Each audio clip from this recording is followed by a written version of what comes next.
Hello and welcome to the Genuine Learning blog. My name is Melissa Galasso, and today we're going to talk about a new ethics interpretation. There are several interpretations that are going to be effective in December of this year or January of next year, and there have been questions that have been raised. And so the AICPA has issued a TQA, and in this scenario, they are trying to address some of the questions that came in. Now, this TQA in particular is Q&A section 250, non-attest services, specifically related to information system services. Now, this has been a pretty bumpy ride. They issued this standard several years ago, and when they did so, they've had to delay it 2 times. First, obviously, due to COVID, right? Not much we can do about that. But the second time was actually due to concerns raised by stakeholders. Many firms had questions, in particular around what we're going to talk about today, which is the help desk that they had included guidance on. And so as a result, the AICPA actually held a roundtable in Las Vegas this summer as part of their Engage conference to better understand the questions that were being raised by different firms. And so as a result of that, they have issued a TQA question and answer to help us understand what their intent was.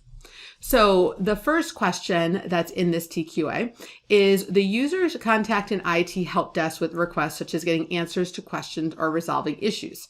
Requests can range from common simple questions for which an answer can be scripted to more complicated issues that may require escalation to someone with a higher level of expertise within the help desk function.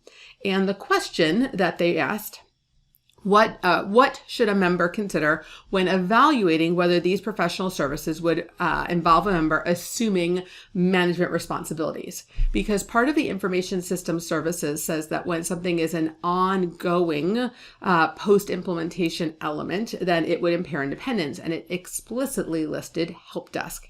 And people are like, well, hold on. If it's a one-off question versus if it is something a little bit more, what could happen? And so the answer was obviously judgment, right? We can't write rules for everything, which is why we have gone towards a threats and safeguards approach. So members would need to use professional judgment when determining if a test client outsourced an ongoing function, process, or activity to the member that resulted in them assuming a management responsibility. But they also provided several charts. And in this chart, they talk a little bit about when an activity would not be assuming a management responsibility, like simply being engaged to provide recommendations on a new system, versus when it would be assuming a management responsibility. For example, the attest client engaged the member to operate or manage the client's help desk. And so they give some examples, and you can see there's more to be found. And we've given you a link here that you can go to in the notes in case you would like to take a look closer at this, because again, very hot topic of conversation. Another question that was asked in this TQA is under the information system services interpretation, is post-production stabilization support, or what they call hypercare, considered an implementation service or a post-implementation service? And as you can see here, hypercare is part of the final stage of implementation and not a post-implementation activity, and should last for only a reasonably short period of time, which again depends on the scope and complexity of the implemented system.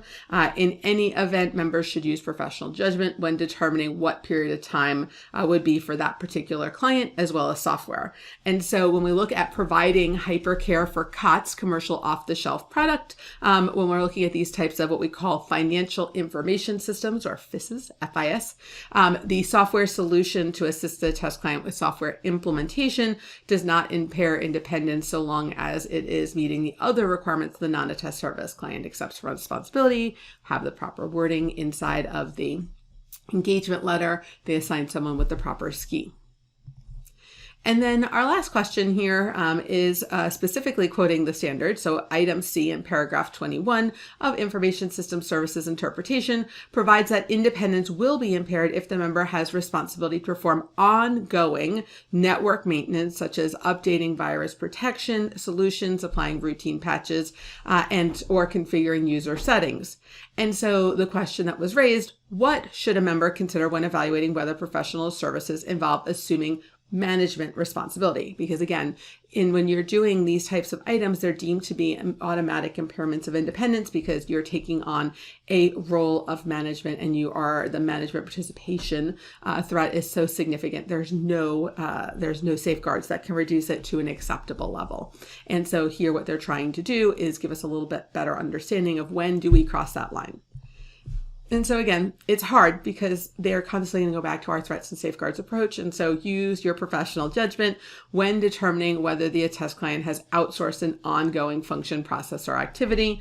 And so are you taking responsibility for the service, performing a management function, making a decision on behalf of the client, or are you part of the client's internal controls? Because again, in all of those scenarios, then there is no safeguard that can get it to an acceptable level.